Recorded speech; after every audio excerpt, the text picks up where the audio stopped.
écoutez Si le cœur vous en dit, le podcast qui donne le micro à vos histoires d'amour. Moi, c'est Marguerite, et mon projet est de devenir thérapeute de couple. J'ai donc décidé de lancer mon podcast afin de mettre le pied à l'étrier. Le but, c'est de désidéaliser l'amour et de le montrer tel qu'il est vraiment. Beau, parfois douloureux, intense et un peu tout ça en même temps. Si ça vous intéresse de découvrir tout ça avec moi, abonnez-vous. Et maintenant, place à mes invités du jour. Aujourd'hui, je suis très heureuse de recevoir Jean-Renaud et Lorraine à mon micro. Ce couple a vécu il y a 20 ans une sacrée épreuve qui était la découverte de l'existence d'un fils pour Jean-Renaud, né d'une relation vécue avant leur mariage. Jean-Renaud et Lorraine vont nous expliquer comment leur couple a tenu dans cette épreuve et ce qu'elle leur a apporté. Dans cet échange régnait une grande douceur qui, j'espère, vous touchera autant qu'elle m'a touchée. Bonne écoute! Bonjour Lorraine, bonjour Jean-Renaud. Merci beaucoup d'avoir accepté mon invitation pour enregistrer cet épisode ensemble. Je suis trop ravie de faire ça avec vous et merci beaucoup de m'accueillir chez vous. Est-ce que vous pouvez me dire comment vous vous sentez au début de l'enregistrement de cet épisode ? Très bien, moi tout va bien. Ouais, très bien, nous on a eu la chance de vivre une belle histoire, donc on aime toujours témoigner de cette histoire pour montrer aux gens que des belles histoires ça arrive à tout le monde. Ouais, trop chouette. On vient, je vous accueille aujourd'hui à mon micro justement pour que vous nous racontiez un petit peu l'histoire particulière que vous avez vécue, dans la mesure où vous avez découvert au bout de 11 ans de mariage et au bout de 2 enfants que Jean-Renaud, vous aviez un fils né d'une relation vécue au Chili avant votre mariage. Et cette découverte a bien chamboulé votre couple et votre vie de famille. Et du coup, c'est ce dont on va parler aujourd'hui. Et je voulais vous remercier pour la confiance que vous me faites de raconter un peu votre histoire trop belle à mon micro. Je pense vraiment que votre témoignage peut en aider plus d'un. Donc merci beaucoup. Et avant d'évoquer cet épisode, est-ce que vous pourriez nous raconter votre rencontre un petit peu particulière ? Je te laisse commencer. Ouais, la rencontre effectivement est particulière.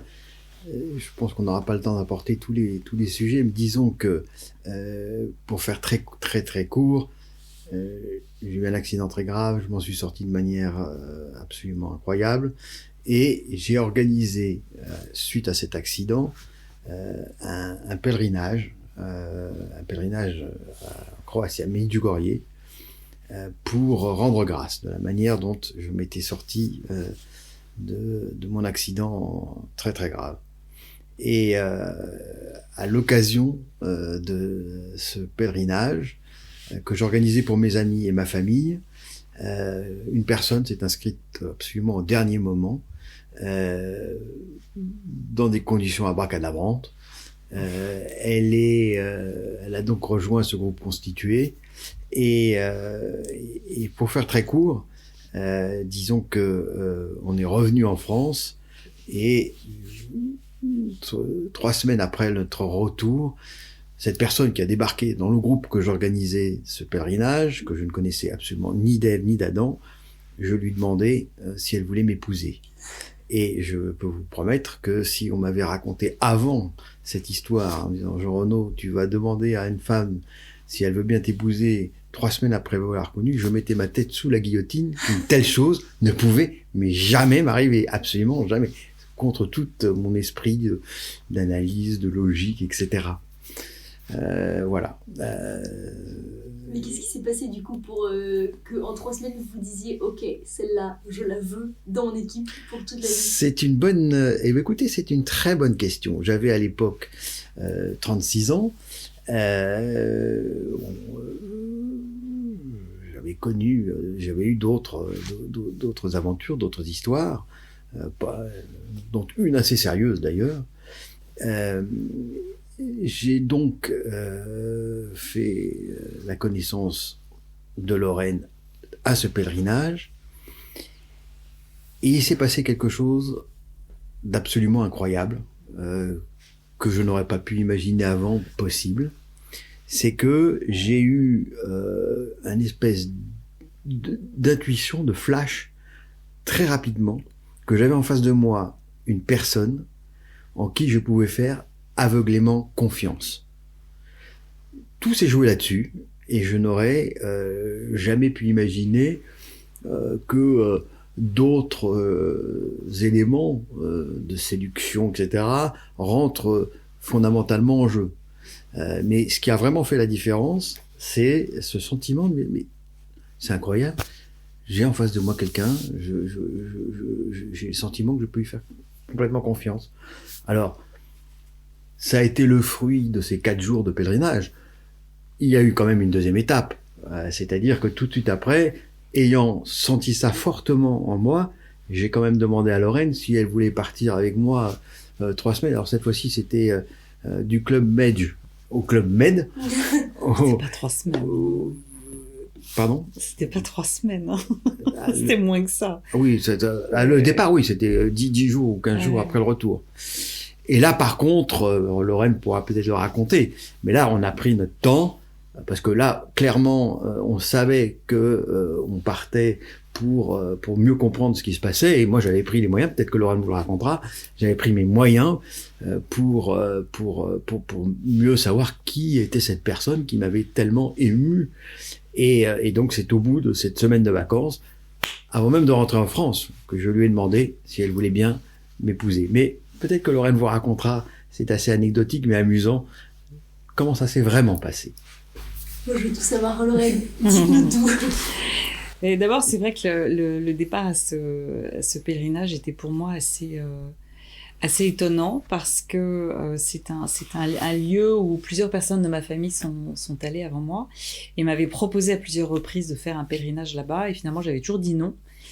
Et puis et puis là voilà, un de mes frères est rentré en me disant écoute si tu vas un jour dans ce lieu, contacte tel ami, voilà, bref. Et je contacte cette personne plutôt pour lui poser des questions sur le lieu. Et je pense qu'il y a eu une forme, en tout cas de mon côté, d'incompréhension. On s'est pas très bien comprise et la personne a compris que j'allais venir et que je m'inscrivais, et ce qui n'était pas du tout mon intention première. Et je me suis retrouvée inscrite dans ce petit groupe finalement où je connaissais personne. Un peu, j'allais dire pas, un peu par hasard, un peu voilà, un peu comme je suis arrivée un peu comme un cheveu sur la soupe, en ayant même envie au dernier moment de ne pas y aller. Et donc je suis arrivée dans un état d'esprit, moi j'avais 31 ans, voilà, je connaissais pas encore l'histoire de Jean Renaud et son accident et ce par quoi il était passé, mais j'étais très bien accueillie dans ce petit groupe. Et c'est vrai que rapidement j'ai été frappée par la personnalité de Jean Renaud et séduite. Et c'est vrai qu'au retour, quand nous sommes rentrés à Paris et que Jean Renaud m'a proposé de repartir, je me suis dit allons-y. Et que sans vraiment beaucoup se connaître, même pas du tout franchement, voilà, Jean Renaud avait préparé toute une série de questions à se poser à deux, j'ai envie de dire un vrai questionnaire de fiancés, voilà, avec toutes les bonnes questions à aborder en couple, en tout cas à deux avant de s'engager, pour essayer de refaire un peu nos histoires, de se connaître, parce qu'on se connaissait vraiment pas, quoi, on n'avait pas d'histoire commune, d'amis communs, voilà. Et donc la décision s'est prise de manière extrêmement rapide. Et voilà, on était mariés quelques mois après, donc c'est allé très très vite. Et donc entre votre rencontre et la demande de mariage, il s'est passé 3 semaines ? Entre la rencontre et la demande en mariage, je dirais il s'est passé un petit mois finalement. Et à la suite de ça, je pense que 3-4 mois après, on était mariés civilement ou 3 mois après, et peut-être 5 mois plus tard, on était mariés, 5-6 mois, on était mariés religieusement. Mais du coup, comment est-ce que vous avez su aussi vite que vous vouliez passer votre vie tous les deux ? Enfin, c'est quand même hyper rapide comme engagement. Je pense qu'il y a quand même un élément important, c'est que pour moi, j'avais 36 ans. 36 ans, c'est un peu mieux ce qu'on veut faire dans la vie et on est un peu plus, un peu plus aiguisé sur les attentes qu'on peut avoir d'une femme pour se marier avec elle. Donc l'âge a fait que ça permet de prendre une décision de manière plus sûre et plus rapide. Ça, c'est sûr. Et plus mûr, en fait. Ok. Est-ce que vous sauriez dire un peu, genre, la qualité numéro 1, l'un chez l'autre, qui vous a fait craquer à ce moment, à ce pèlerinage à Medjugorje, hormis la confiance dont vous parliez, Jean-Renaud, un autre truc qui vous a carrément plu? J'ai tout de suite vu une femme authentique, simple, et alors entre guillemets, mais vous comprendrez pourquoi j'utilise éthique, c'est-à-dire avec beaucoup de valeurs, et on en revient à la confiance. Cette notion de confiance a joué un rôle déterminant, encore une fois, dans un autre contexte de nos vies. Donc c'était la bonne intuition. Ok, magnifique. Et est-ce qu'on peut revenir, Jean-Renaud, au moment où vous avez découvert, en 2005, je crois, que vous aviez un fils, et est-ce que vous pouvez nous raconter comment est-ce que vous l'avez appris? C'était bien en 2005? Lorraine était impeccable, beaucoup plus forte que moi sur les dates. C'est le 2005 que tu as eu la confirmation. Voilà. Donc effectivement, j'ai vécu au Chili, 2005. J'ai connu une femme chilienne qui est tombée enceinte, m'a dit que c'était mon enfant, puis après elle m'a dit que c'était, pour des raisons, on ne va pas rentrer dans le détail, tout à fait plausible, que ce n'était pas le mien. Moi ça m'a évidemment, effectivement arrangé que officiellement ça ne soit pas mon enfant, et donc je suis reparti en France, à la fois content de ne pas être père, parce que c'était pas un projet du tout, et en même temps avec des gros doutes, parce que c'était Lourdes, la mère de cet enfant, était une femme intelligente, brillante, etc. Et je lui dis, quoi, elle peut pas jouer à ce genre de choses, c'est un aller-retour bizarre. Bon, enfin, toujours est-il que, de nombreuses années plus tard, effectivement, j'ai reçu un jour un email de Vicente, donc cet enfant-là, me disant que il aimerait bien me connaître, sans me dire que j'étais son père, mais qu'il aimerait bien me connaître et me rencontrer. Moi, je n'avais que peu ou très peu de relations avec sa mère à cette époque. Puis, je me suis dit, oulala, un mail qui arrive avec la volonté de me rencontrer, c'est qu'il doit savoir des choses, qu'effectivement, ça doit être mon fils. Et donc, voilà, le ciel m'est un peu tombé sur la tête pour pas tant que si c'était un fils, quand on découvre un fils, qu'il avait 13 ans à l'époque, mais aussi surtout vis-à-vis de Lorraine, parce que je n'avais pas dit au moment de notre mariage que j'avais des doutes que j'étais peut-être papa d'un garçon. Bon, à l'époque, j'avais pas cette confirmation, j'en étais resté confortablement au « ce n'est pas ton fils » de sa mère, mais j'avais des doutes, et théoriquement, j'aurais dû effectivement lui en parler. Alors, ce que j'ai l'habitude de dire, c'est que je me suis passé le film du loser. À cette époque, je me suis dit, je le dis à Lorraine, on se connaît depuis 1 mois, elle me prend pour un cinglé, elle veut pas, alors que je veux me marier avec elle, elle décide de pas se marier avec moi, et finalement, plus tard, j'ai confirmation que c'est pas mon fils. Donc là, j'ai perdu sur toute la ligne, et je me suis dit à cette époque, bon, je lui en parle pas tout de suite, on en parlera plus tard. Le plus tard, c'était tiré assez longuement. Et est-ce que, du coup, si on imagine la situation dans laquelle vous en avez parlé à Lorraine, est-ce que vous sauriez dire, Lorraine, comment vous auriez réagi, même si c'est un peu compliqué de l'imaginer avec 30 ans de décalage? C'est la première fois qu'on me pose cette question. Ben moi, on me l'a déjà posée. Ah oui? Oui, on me l'a déjà posée, mais c'est une excellente question. Alors, je ne serais pas honnête si je disais que j'avais la réponse de ce que j'aurais fait réellement. Si j'avais su au moment de la rencontre ou de nos fiançailles. Mais c'est une question à laquelle j'ai beaucoup réfléchi. Et il y a une personne qui m'a aidée à ouvrir une piste de réponse. Et c'est maman, dont j'étais très proche, et qui a fait une remarque à Jean-Renaud. Exact. En disant assez vite quand elle a été au courant, et elle a dit à Jean-Renaud, écoutez, je comprends toutes les raisons qui font que voilà la nouvelle sorte maintenant et que vous annonciez ça maintenant à ma fille, mais je peux vous dire que je connais bien Lorraine, je connais bien ma fille, et je sais qu'au moment où elle vous a rencontré, elle était très amoureuse, et que elle aurait certainement pris plus de temps pour prendre sa décision, mais elle ne vous aurait pas laissé partir. et elle vous aurait épousé. Et voilà, avec ce que vous aviez à lui partager et avec l'existence de cet enfant. Et j'ai trouvé ça beau que ça vienne de maman, en fait, cette remarque, parce que je me suis dit, là, c'est quand même un regard extérieur, et c'est pas moi qui fais des suppositions. Et donc ça m'a beaucoup touchée, et je me suis dit, oui, effectivement, c'est probablement ce que j'aurais fait de toute manière. Ouais, et puis une mère, c'est sans doute la personne qui vous Ouais. le plus, donc... Oui, on ça, était... c'est- Ouais, nous étions proches, on s'entendait bien, on échangeait beaucoup, donc... Bon, voilà, je me suis dit que... En tout cas, elle m'a donné un bel élément de réponse et de réflexion. Ah ouais. Et du coup, au moment où vous avez découvert, enfin, vous avez reçu ce fameux mail Jean Renaud, est-ce que vous en avez parlé direct à Lorraine, ou alors vous avez un peu pris le temps pour accueillir la nouvelle et encaisser? Qu'est-ce qui s'est passé? Alors, vous imaginez l'état d'esprit dans lequel j'étais, et J'imagine. ne sachant pas, à vrai dire, je me retrouvais de nouveau devant le voir, en me disant, mais comment je vais lui raconter ça? Comment je vais lui dire? Et puis j'ai eu extrêmement peur de la perdre. Bien sûr.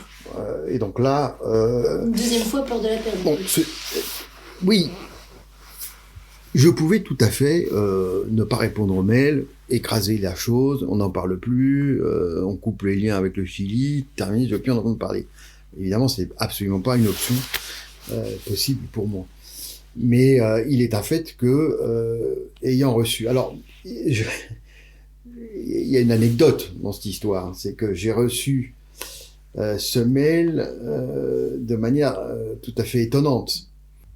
Quand j'ai reçu ce mail, un jour, je dis à Lorraine, nous montons à Montmartre, devant le Saint-Sacrement, j'ai quelque chose à partager avec toi qui est lourd pour moi, et il faut que je t'en parle. Nous montons à Montmartre, autant vous dire que si vous avez pas fait de chemin de croix, moi j'en ai fait un, parce que monter à Montmartre, sachant que là-haut, j'allais dire à Lorraine, ça a été abominable.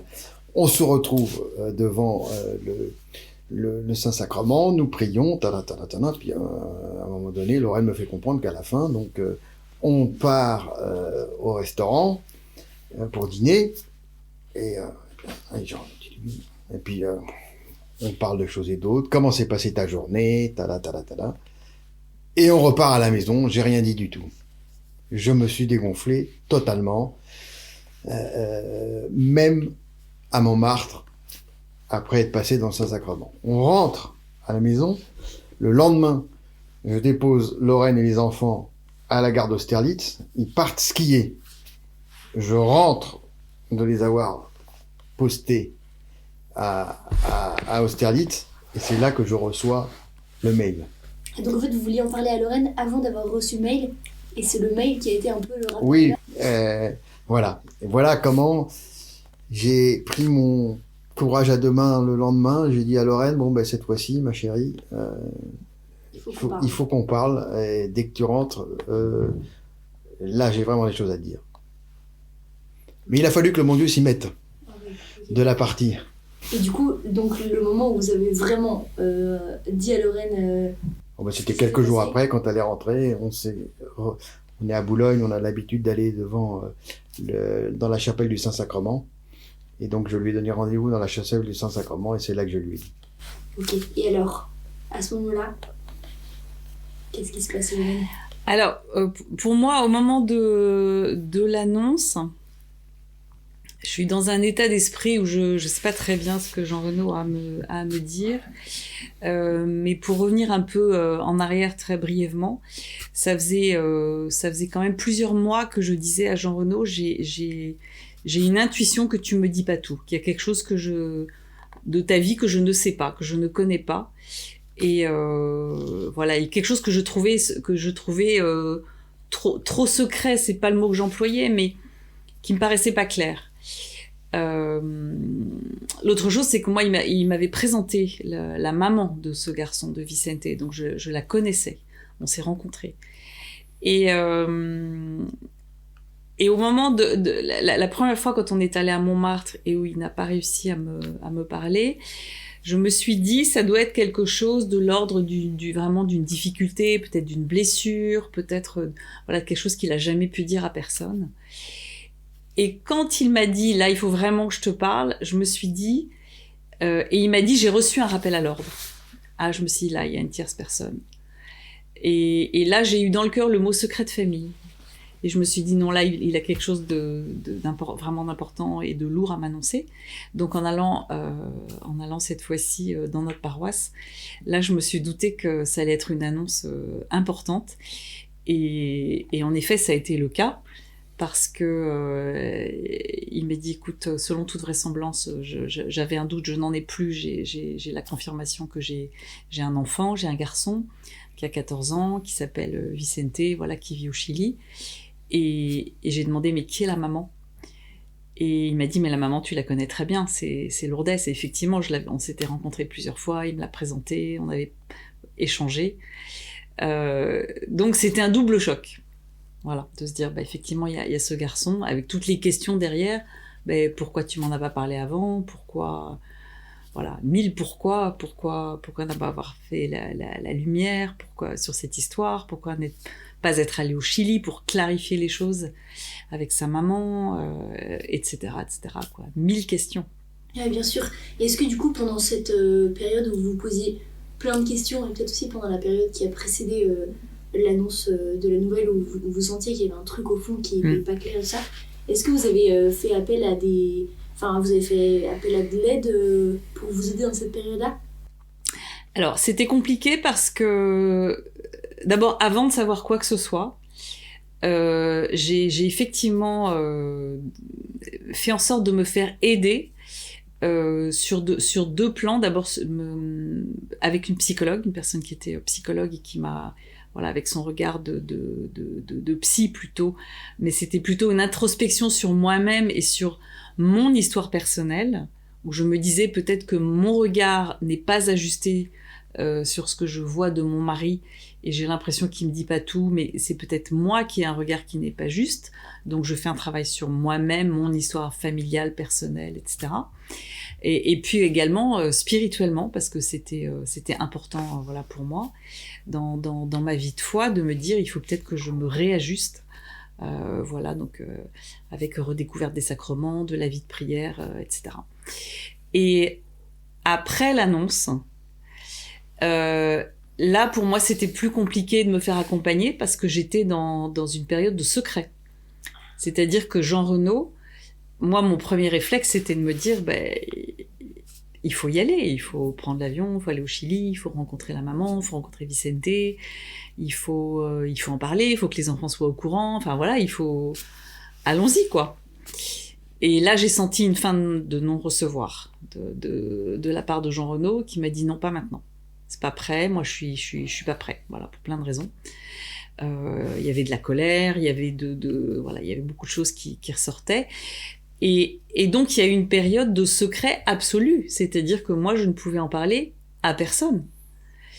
Et donc dans mon esprit, il était même pas question d'en parler à un tiers pour me faire accompagner ou pour pouvoir échanger. Pour moi, c'était un risque. Et donc j'ai décidé de me taire.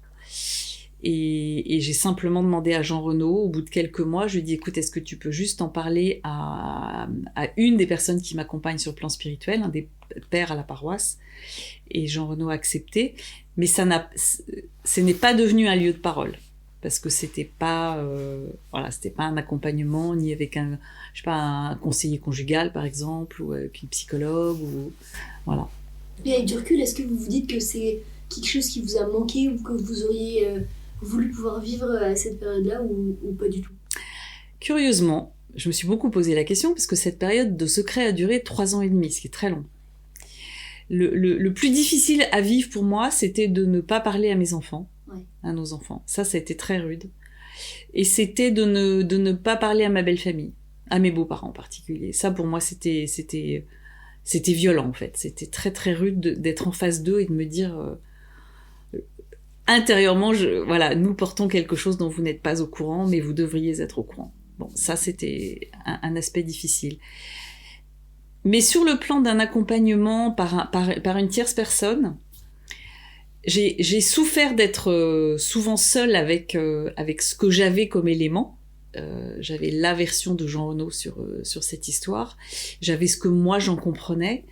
J'ai pu quand même échanger avec Lourdes, la maman. Au bout je lui ai fait comprendre que j'étais au courant et on a pu échanger un peu par téléphone. Et j'ai compris, après coup, une fois que la nouvelle, 3 ans et demi plus tard, a été révélée, que cette période de secret, mystérieusement, m'a un peu préservée de toute idée un peu parasite. C'est-à-dire que j'étais à la fois seule avec mes réflexions, alors avec Jean Renaud aussi, parce qu'évidemment, on échangeait beaucoup, je lui posais beaucoup de questions, je le titillais pour essayer de mieux comprendre et pourquoi. Mais ça m'a permis de vivre ça aussi peut-être plus dans la prière, dans l'intériorité, et de méditer sans avoir de réflexion un peu parasite ou de conseils pas ajustés. C'est-à-dire que n'ayant moi-même pas tous les éléments, même si j'étais accompagnée par quelqu'un, je n'aurais pas pu donner des éléments suffisants. Et je me suis dit peut-être j'aurais été moyennement bien accompagnée parce qu'on aurait peut-être critiqué ou jugé, ou on m'aurait dit tu aurais dû faire ci, tu aurais dû faire ça, tu ne devrais pas accepter ça, je sais pas. Donc finalement, après réflexion, après toute cette histoire, je me suis dit ça a été rude de pas être accompagnée du tout. Et finalement, il y a peut-être eu un bénéfice quand même, en tout cas pour moi. Ok. Ouais, je vois. Et puis même, ce que vous disiez un petit peu probablement ne pas avoir de conseils de personnes qui vous veulent sans doute beaucoup de bien, mais en fait qui donnent, qui jugent, qui se mettent à votre place. Exactement. Et qui réagissent comment elles auraient réagi. Oui, parce qu'il s'est passé ça après. Ah oui. Oui, et du coup, mais là vous aviez les 3 ans et demi de recul pour pouvoir mettre à distance. Oui, et puis j'avais rencontré Lourdes, j'avais rencontré Vicente, j'avais rencontré leur famille, on était allés au Chili. Nos enfants étaient au courant. Enfin, voilà, moi, c'était une autre page qui s'ouvrait. Et je savais très bien comment réagir. Enfin, comment réagir. J'ai pas toujours bien réagi, mais les rares fois où, effectivement, il y a eu des cas de critiques, de jugements, de choses comme ça, j'ai essayé de mettre à distance et de me protéger, en tout cas, de ça. Me dire, j'en ai pas besoin. Ouais. Et est-ce que vous pensez que vos enfants ont senti, pendant cette période de 3 ans et demi, qu'il y avait un truc qui se tramait entre leurs parents, qu'il y avait quelque chose d'un peu secret qui avait cours? Ma réponse est oui. Moi, je suis certaine. Ah oui, moi je suis certaine. J'ai non, mais je dévoilerai pas. Il y a des choses qui sont quand même assez peut-être intimes, mais oui, moi je suis certaine parce que j'ai vu dans leur comportement, dans des choses, on connaît bien on espère qu'on connaît pas trop mal ses enfants. Il y a des choses qui m'ont frappée. Et ils étaient petits, ils avaient entre 7 et 10 ans, donc c'est encore très jeune. Et puis j'ai vu les réactions après l'annonce, et là j'ai vu quelque chose qui s'est libéré. Ah, wow. Donc ça, pour moi, c'était très significatif et très beau, même s'il y avait beaucoup de questions de leur part. Mais oui, pour moi, les enfants, inconsciemment, ils avaient tout à fait capté qu'il y avait quelque chose qui n'était pas dit et qui n'allait pas. Ok. Moi, je suis certaine. Ouais, donc le moment dans l'avion quand vous étiez en route pour le Chili, où vous leur avez dit, les enfants, on va pas juste faire un petit voyage culturel, on va aussi rencontrer votre frère. Enfin, comment ça s'est passé ce moment-là? Les enfants savaient qu'il y avait une surprise. Leur père leur avait dit. Nous n'étions pas d'accord sur le moment de l'annonce. Moi, je voulais qu'on leur dise avant de prendre l'avion. Et Jean Renaud préférait leur dire dans l'avion. Donc je lui dis, écoute, de toute façon, c'est ton histoire, c'est ton fils, donc c'est toi qui... Voilà, là, je te laisse décider. Et ça a été un moment épique. Parce que, j'allais dire, Jean Renaud prépare-toi, ils vont te mitrailler de questions. Mitrailler de questions. Ils avaient 9 et 10 ans, respectivement. Et ça a été le cas. Ils ont bombardé leur père de questions. Mais de quel genre de questions, du coup? Qu'est-ce qu'on pose à 9 ans et 10 ans quand on est... Notre fils, première remarque, je suis pas l'aîné. Vous m'avez toujours dit que j'étais le fils aîné, c'est pas vrai, c'est pas moi. C'est lui. Je suis pas l'aîné. Est-ce qu'il va t'appeler papa? Est-ce qu'il va porter notre nom de famille? Ah, mais tu as fait un bébé, tu t'en es pas rendu compte. Donc tu as fait un bébé, tu t'en es pas occupé, donc on a le droit de faire ça. Tu as fait un bébé sans être marié, donc on n'a pas besoin d'être marié en fait pour faire un bébé, c'est pas vrai. Voilà, toutes ces questions. Et comment Lourdes s'est rendu compte qu'elle avait un bébé dans le ventre? Et est-ce qu'on part au Chili? Tu vas rester vivre avec Vicente et Lourdes et nous on rentre tout seul avec maman et vous allez vous séparer? Enfin, est-ce que tu es toujours amoureux de Lourdes? Est-ce que Vicente va venir vivre avec nous? Est-ce que... Plein de questions. Et ça, quand vous avez entendu toutes ces questions, ça vous a fait... du coup, ça vous mettait un peu face au truc... Oui, surtout Jean Renaud. Cache, quoi. C'est à moi qui posais les questions. Ils posaient les questions à leur père. Et alors, comment... ça vous a fait quoi quand ils vous ont posé toutes ces questions? Ah bah, d'abord, j'étais assez surpris.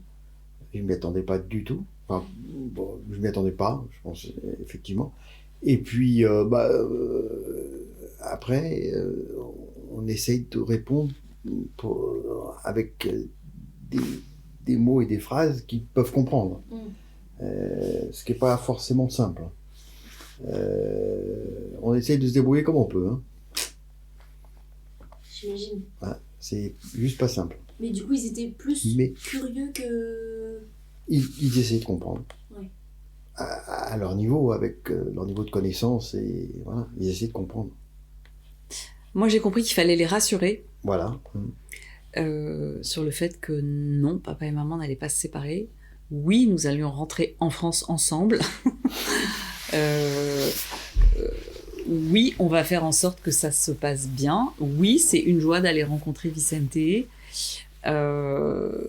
Oui, ça ne sera plus un secret et on va pouvoir en parler. Et on va en parler d'abord à nos familles, voilà, aux grands-parents, aux cousins, aux oncles et tantes, et ensuite aux amis. Enfin, voilà, leur faire comprendre que non, on n'allait pas vivre ça comme... on l'a pas dit comme ça, mais moi, c'est ce que j'avais dans le cœur, de dire, maintenant, on va faire en sorte que ça devienne une joie et pas un drame, quoi, pour ces 3 enfants, les 2 nôtres et Vicente, qui n'ont rien demandé à personne, quoi. Donc, sur le même sujet, on peut parler d'un autre moment, et qui est tout à fait instructif, parce qu'on parle des enfants, où on avait décidé de se retrouver dans une station de ski, parce que les 3 enfants aimaient beaucoup skier. Et puis en plus, nous, c'était l'été, c'était l'hiver là-bas. Et donc, on se retrouve là-bas. Ce qui était très important pour moi aussi, c'est que toute la famille découvrait Vicente pour la première fois ensemble. C'était pas moi tout seul de mon côté, mais on était tous ensemble à faire la découverte de Vicente. Ça, c'était un élément important. Et donc, il y avait un adolescent de 17 ans, et puis 10 et 11 ans, l'un qui parlait anglais, espagnol, l'autre, et les 2 autres que français, donc impossible de communiquer vraiment ensemble. Et donc, on est parti skier. Alors, juste, il était strictement impossible que si on prenait une chaise, un télésiège, ma fille Daria ne soit pas assise à côté de son frère chilien, et mon fils ne savait pas quoi faire comme clownerie pour épater son grand frère. Et le grand frère qui à 17 ans, qui faisait pareil, il arrivait, il a pas arrêté Vicente n'a pas arrêté de s'occuper d'eux, et leur mère est arrivée, elle s'était remariée, et elle avait eu 2 filles. Et elle arrivait un soir, elle nous dit, mais 3 filles. Exact. Et elle est arrivée, elle nous dit, mais j'ai jamais vu Vicente s'occuper de ses filles comme il s'occupe de vos enfants. Jamais. Je découvre mon fils. Trop chou. Et donc, non mais, pour dire que il y a cette espèce de lien invisible, de la fratrie. Eux, ils se reconnaissent très très bien. Ils se sont reconnus. Mes copains, quand je suis revenu en France, ils me disent, bon, t'as fait un test ADN, quand même. D'autres histoires comme ça. Test ADN, c'est mes enfants, pas la peine d'en faire. Incroyable. Et est-ce que, du coup, un peu dans la même phase, les retrouvailles avec Lourdes en tant que mère de Vicente, sachant que vous étiez déjà amis parce que vous vous étiez rencontrés. On se connaissait, oui. Comment vous vous êtes retrouvés, parce que c'est quand même un sacré truc. Oui, Ça a été un sacré truc. Ce qui s'est passé, c'est qu'au moment de l'annonce, moi, j'ai très vite, quand j'ai su que Vicente, en fait, son fils était le fils de mon mari, j'ai rapidement pris contact avec Lourdes en me disant il faut que je la contacte, elle va jamais oser m'appeler. Bien sûr. Et pour lui dire, écoute, voilà, je suis au courant, tu dois te douter, j'ai vu le mail de Vicente, Jean-Renaud m'a parlé, etc. Donc, je sais qui est Vicente. Et elle m'a dit, mais Lorraine, j'avais tellement peur que tu sois fâchée avec moi. Je dis, mais non, je vais pas me fâcher avec toi du tout. Et en fait, j'avais aucune colère et aucun ressentiment vis-à-vis d'elle, au contraire.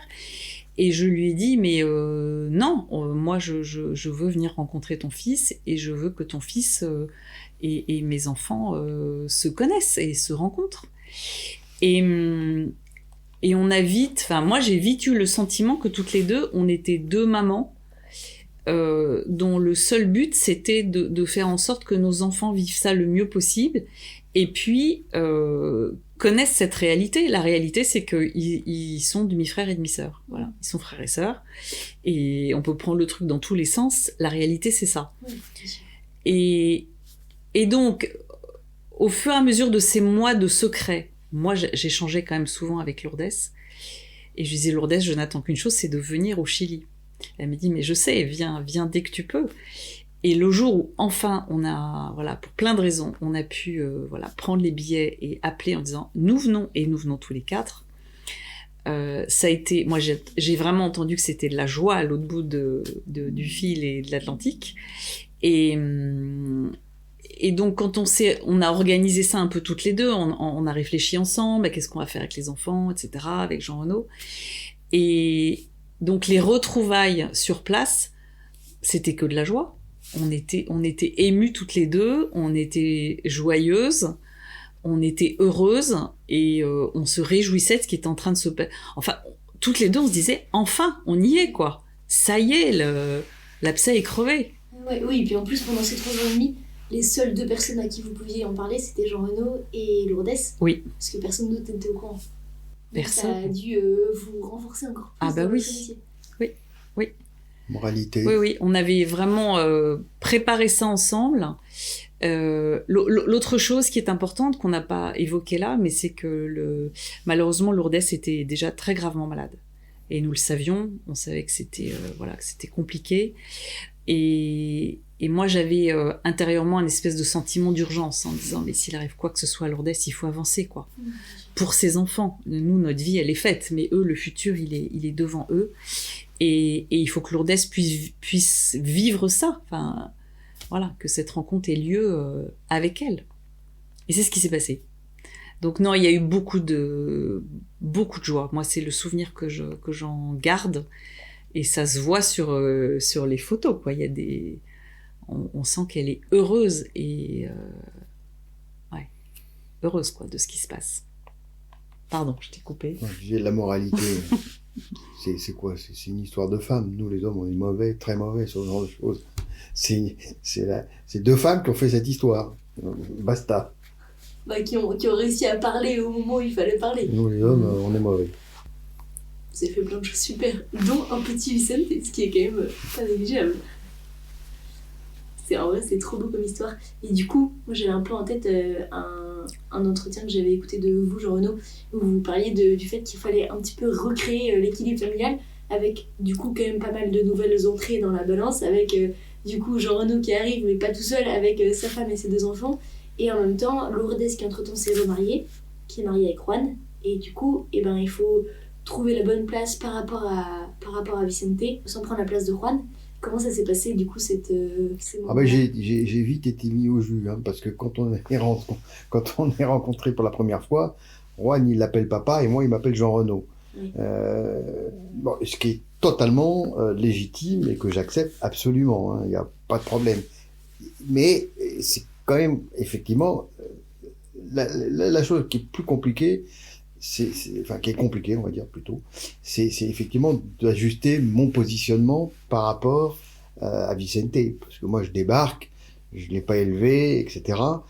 Je vois bien quand même qu'il attache une importance forte de connaître son père, Mais voilà, il a vécu avec Juan. Norman, c'est son papa. Donc c'est compliqué, effectivement, d'ajuster. La première question qui m'a été posée, c'est de dire qu'est-ce que je lui propose s'il veut que je le reconnaisse, s'il veut porter mon nom. Donc là, moi, je savais pas quoi, est-ce qu'il allait mal le prendre ou pas, etc. C'est un exemple concret, mais donc j'y étais à tâtons et très, très, très, de manière très soft. Ben, moi, ce que je constate, c'est effectivement, ce sont des questions. Alors moi, je suis une femme, donc je réagis avec mon cœur de femme, mais je pense que c'est cette question ça touche à la paternité. Qu'est-ce que c'est que la paternité, et comment on fait pour récupérer des années qui n'ont pas eu lieu et qu'on n'a pas vécu ensemble, et voilà, découvrir un enfant quand il a 17 ans. Bon, bah effectivement, on se dit qu'il a été élevé complètement par un autre homme, qu'il a très bien élevé, dont il porte le nom d'usage, même s'il a pas été, c'est ça, hein, nom d'usage, pas adopté. Nos enfants n'ont pas grandi ensemble, donc n'ont pas beaucoup. On a réussi à créer quelques souvenirs communs avec des voyages, etc. Mais c'est compliqué, c'est loin, c'est pas la même culture, c'est pas la même langue, c'est pas le même. Voilà, il y a toutes ces années qui n'ont pas été vécues, alors qu'on essaye de pallier comme on peut et de transmettre autant d'affection qu'on peut, etc. Mais voilà, c'est vrai qu'on constate que c'est avec les années que c'est compliqué quand même. Bon, puis on n'a pas été aidé par les années Covid aussi, qui nous ont pas mal tenus séparés. Voilà, moi je garde quand même dans le cœur déjà toutes les belles choses qu'on a réussi à vivre ensemble, parce qu'on a réussi à le faire venir quand même souvent en France. On a pu aller au Chili, et donc il y a quand même notre cœur à un pied de chaque côté.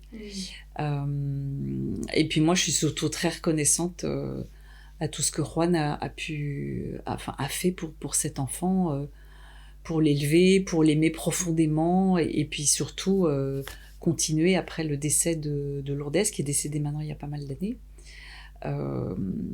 et pour qui ça a été très dur, hein, et voilà, de se retrouver sans son épouse. Donc moi je suis émerveillée en fait de voir ce garçon Vicente, de ce qu'il est, de l'homme qu'il est aujourd'hui, et malgré tout ce qu'il a pu traverser. Trop beau.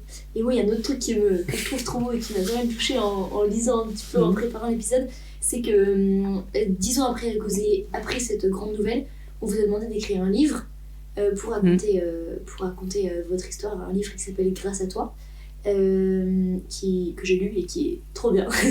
Et ce qui m'a hyper touchée, c'est que vous avez organisé une séance de dédicace du livre pour la sortie du livre à l'occasion de vos 20 ans de mariage. Et du coup, ma question, c'était un peu de savoir ce que cette épreuve vous avait permis avait permis de développer pour votre couple. Alors, moi, j'ai compris qu'il y avait... comment dire, qu'il avait fallu faire le deuil peut-être de certains éléments vécus au début. Moi, j'ai eu le sentiment, en fait, que c'était comme s'il y avait eu un premier mariage, un premier engagement, et pas dont il fallait faire complètement le deuil, mais qu'il fallait réinventer quand même quelque chose. Enfin voilà, de mon côté, parce qu'il y avait eu ce non-dit quand même qui pour moi avait un impact, et qu'en même temps ça avait permis de mettre au sein du couple un peu plus de distance, d'humour et de simplicité. Parfois quand il y a des sujets sur lesquels on se heurte un peu ou un peu critique, on s'est dit bon, on a quand même traversé cette épreuve, ça donne confiance pour continuer la suite et se dire qu'on a vraiment envie de vieillir ensemble.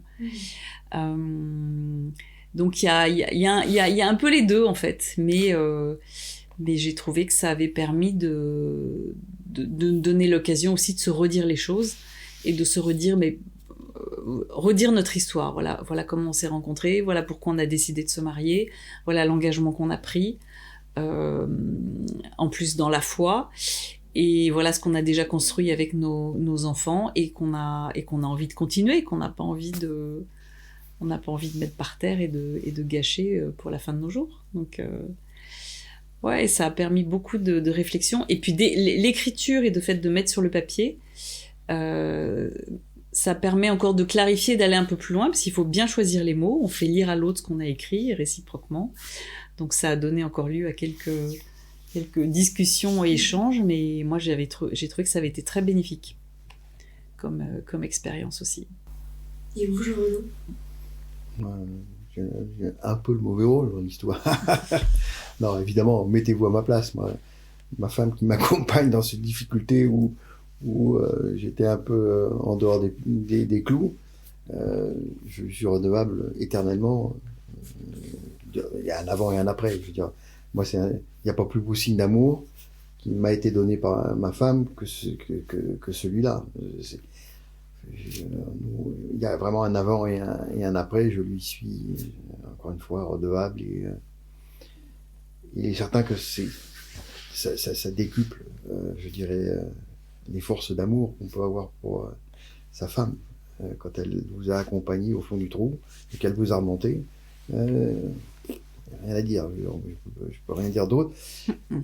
Par rapport au livre, je suis tout à fait d'accord avec ce que Lorraine dit. Je rajouterai une chose, mais d'avoir ensemble mené à bien ce projet qui était, on n'avait jamais écrit de livre de notre vie, hein, jamais. On s'est retrouvé à écrire comment on va faire. Et bon, c'est un livre qui a été réédité, qui a eu un certain succès. Mais ça, on l'a fait à tous les deux, et puis ensemble, et l'un avec l'autre. Et ça aussi, c'est un marqueur. C'est un marqueur, ce livre, c'est un marqueur pour moi, parce que dans la vie concrète, on a des professions différentes, etc. Mais là, on a fait quelque chose ensemble de très concret, qui a eu du succès. Donc, c'est aussi du ciment en plus, une couche de ciment en plus, dans le couple. Trop beau. Merci beaucoup. Et j'ai une dernière question pour vous, et après je vous libère. Non. Ma dernière question, c'était un petit peu, maintenant que vous avez parlé depuis presque 30 ans, si j'ai bien retenu, c'était 95 votre mariage. 16. 96. Est-ce que vous auriez un petit conseil à nous donner, que vous avez compris sur la vie de couple pendant ces 30 années de mariage? Alors, moi, je veux bien répondre. Bien sûr, oui. Ça fait quelques années qu'on me demande d'intervenir dans un petit parcours dans le cadre de ma paroisse qui s'appelle Go No Go et qui est un parcours qui permet à des personnes qui sont déjà ensemble depuis longtemps, qui n'ont pas encore de cheminée vers un engagement plus concret au travers du mariage, par exemple, mais qui veulent se poser des questions à deux et cheminer à deux pour prendre la décision de rester ensemble ou pas. Et on me demande à chaque fois d'intervenir sur le thème de un peu de ce qu'il faut se dire chacun de nos vies avant de s'engager. Et moi, ça m'a beaucoup touchée parce que je me suis dit, ça c'est quelque chose que je suis contente de pouvoir redire aux jeunes que j'ai en face de moi.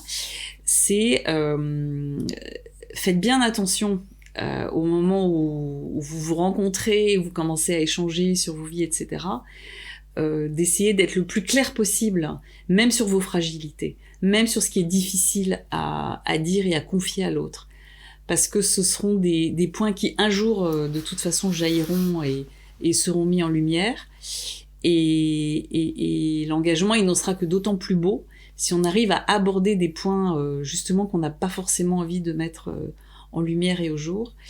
Et voilà, c'est une affaire de confiance. Alors évidemment, on se rend vulnérable, mais je pense que moi, c'est ce que je retiens aussi de tout ça, c'est de se dire voilà, peut-être ce qui nous a manqué au départ, c'est d'essayer d'être vraiment en vérité autant que faire se peut, même sur des points de fragilité, de vulnérabilité, voilà, pour être le plus clair possible vis-à-vis de l'autre avec lequel on veut s'engager. Ok. Merci Lorraine. Vous, Jean-Renaud, vous avez un truc à ajouter? Je dirais que je vais rebondir un peu sur ce que dit Lorraine, mais moi j'ai mis des dizaines d'années à pouvoir dire à Lorraine ce dont il s'agissait, parce que j'avais peur J'ai été dominé par ma peur. Peur, d'abord, de blesser trop fortement Lorraine, du candidaton, des trucs comme ça. Peur des parents, etc. J'étais bouffé par la peur. Quand je vois les résultats, une fois que je me dis, mais j'ai perdu 10 ans stupidement. Et donc je rejoins un peu ce que dit Lorraine, c'est-à-dire faire attention de ne pas être dominé par cette peur. Et parfois, avoir le courage d'affronter une difficulté. Je me suis jamais autorisé, à imaginer une solution positive au fait de pouvoir. Je ne voyais que les impacts négatifs de dire à Lorraine ce dont il s'agissait. Donc il faut lutter contre cette projection qui est par la peur uniquement négative, s'autoriser aussi à des projections positives, en disant le fait de dire quelque chose, il peut en sortir quelque chose de bien, pas forcément que de mauvais. Donc faire confiance jusque dans le fait de confier un petit peu ces zones... Confiance et courage. D'ombre. En l'occurrence, j'ai manqué de courage. Okay. Ouais, moi j'aime bien me dire que c'est difficile de faire la vérité. C'est exigeant, mais être en vérité, c'est une joie.